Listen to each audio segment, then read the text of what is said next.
At this packing house, it takes a lot of people to deliver safe, delicious fruit. There are sorters, packers, maintenance crews, supervisors, material coordinators, line systems operators, forklift drivers, lab technicians, janitorial, and more. And there's a big building to hold all of us, our packing house. Today we're going to take a tour. We're going to see where our food arrives, how it travels through the plant and out to our customers. But this is not a tour to show you how a packing house works. Most of us know all about that. This tour is going to show you the 4 zones.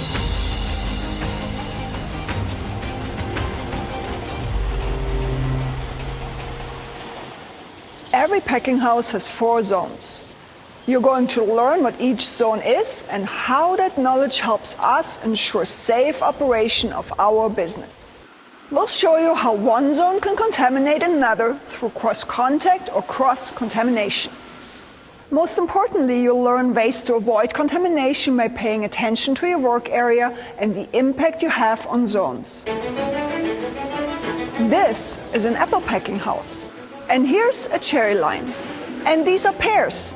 All fruit packing houses operate a little differently, depending on their age and the products they pack. But there are plenty of common characteristics. They all receive fruit in what is called the wet end of the plant. These apples are traveling through the dump tank and then along rollers and brushes to be washed and rinsed.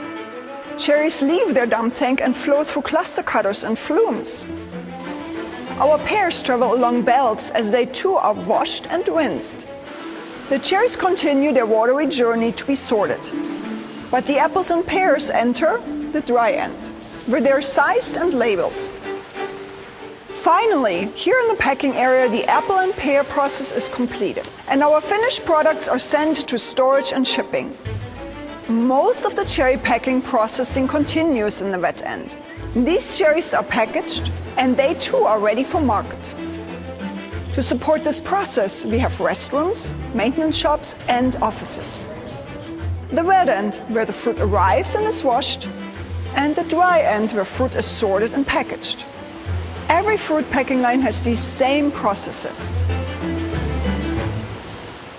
Whether it's an apple or pear or cherry, this is the center of every packing house's world, our product. And it's also the beginning of our tour of the 4 zones. And this, my friends, is Zone 1. Yes, my hand. Allow me to explain. In our packing house, Zone 1 is anything that comes into direct contact with fruit. This apple, for example.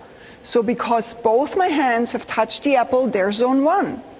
That's important to know because everything we do here is on behalf of this apple and our mission to safely deliver the world's best fruit. Anything that comes into direct contact with this has the potential to contaminate the fruit and cause great harm to people. Our hands are one of many Zone 1s. Let's go back to the packing house and I'll show you more. Back to the wet end. Remember, Zone 1 is anything that comes into direct contact with fruit. The inside of these bins, they're Zone 1. The inside of the dump tank is Zone 1, as are the elevators, rollers, belts, and brushes these apples travel along. All of the inside walls where fruit can touch are Zone 1. And the nozzles for water, soap, or wax, Zone 1. Now off to the dry end, where our apples travel through more Zone 1s. The sidewalls, rollers, and any surface that the fruit can touch is Zone 1.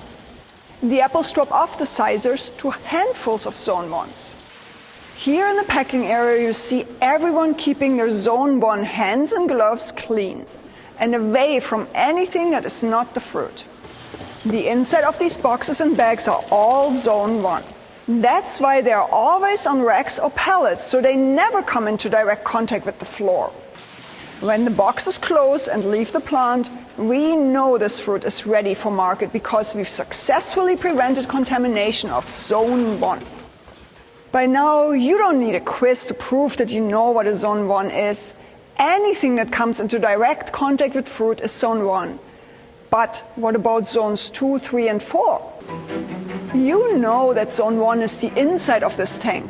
Well, Zone 2 is the outside. All the surfaces next to Zone 1 that don't come into contact with food are Zone 2. The inside of the spin is Zone 1, but the outside, Zone 2.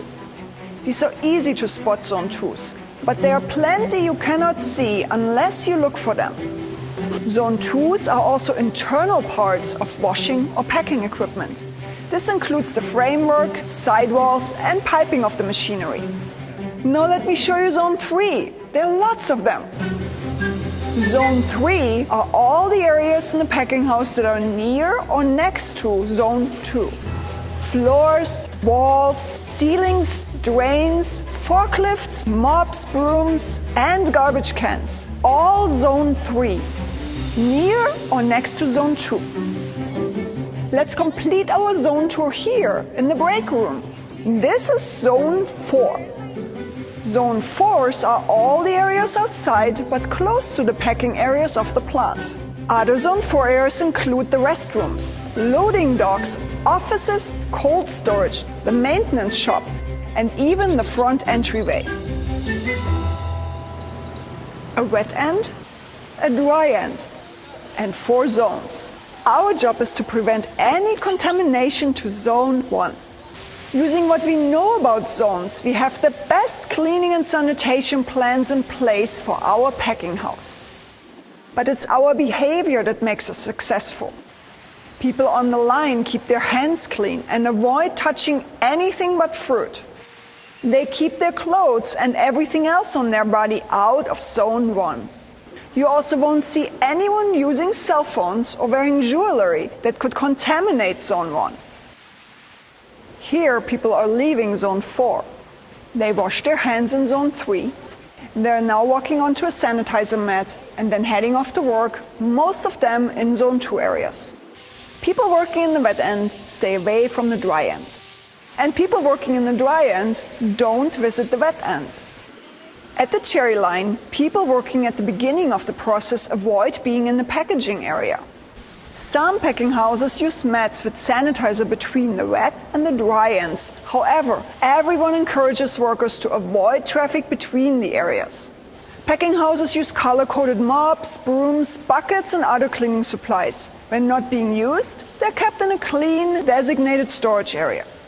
This black broom is only used on drains, and this yellow broom can only be used to clean the dry end. Each packing house uses their own color coding system, all committed to preventing contamination.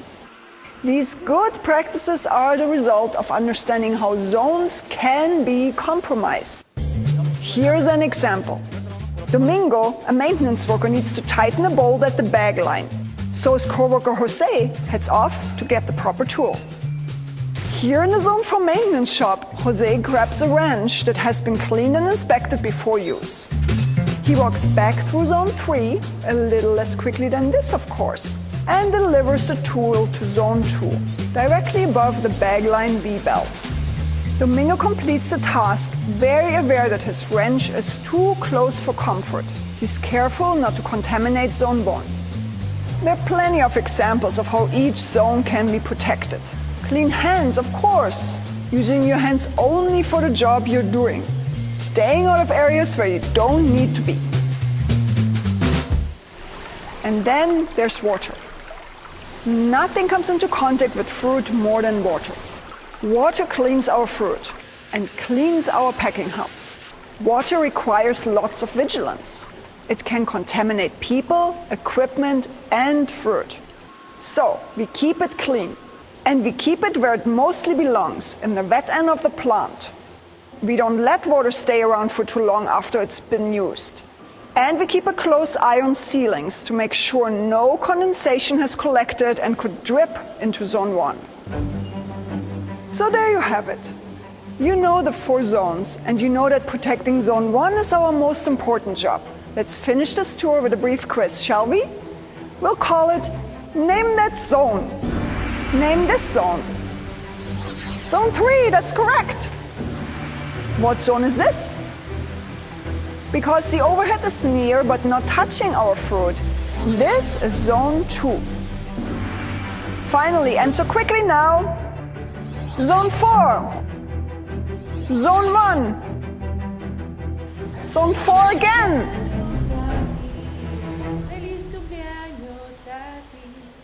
That concludes our tour of zones. Earlier I said no two packing houses are the same. Each has unique qualities and challenges. In the days to come, I'd like you to take a close look at your packing house. Maybe play Name That Zone.